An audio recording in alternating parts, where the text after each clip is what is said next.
if you suspect a dog is unconscious, approach with extreme caution, particularly if it's not your dog. Any injured dog is far more likely to bite you, so they may not be unconscious, so just be careful. Approach them from behind. Ideally touch them with your foot first. If not, there's no response when you do that, then touch them with the back of your hand. It's far less intrusive than the front of your hand. Keep looking for any sorts of response at all. If there's no response, then you need to check their airway.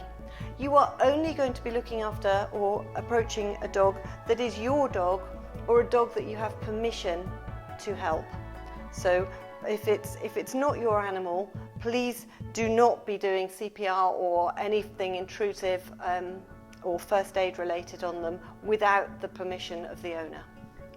Okay, so if this is your animal or you have permission to help, you would then have a look and see if there is anything obvious that has caused a problem. So this dog is unconscious. You would never do this on a dog that is conscious without extreme caution.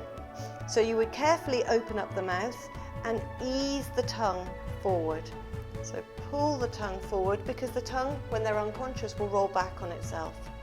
And have a look and see if there is anything obvious that is causing an obstruction and has led to them being unconscious. Okay? And if there is, you can just carefully remove that. Okay?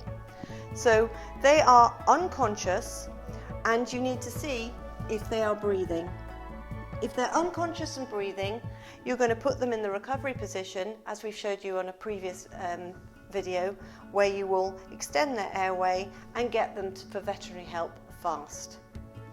If they are unconscious, they are not breathing, so when you check to see if they're breathing, you can't see their chest move, you start with compressions.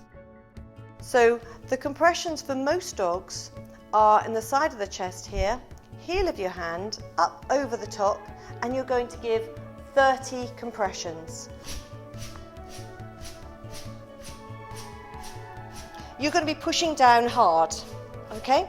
So I will be giving 30 compressions like that, followed by 2 more breaths. 30 compressions, 2 breaths. It's possible that you might damage the ribs while you're doing this because you're having to push very hard in order to squeeze the heart.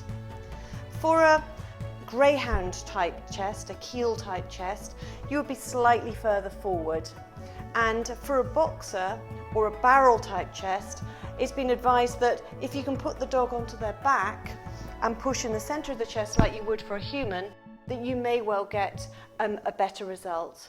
However, it's very difficult to keep a boxer on their back, so you might well find that it's easier for you to be doing the compressions in the same way as this.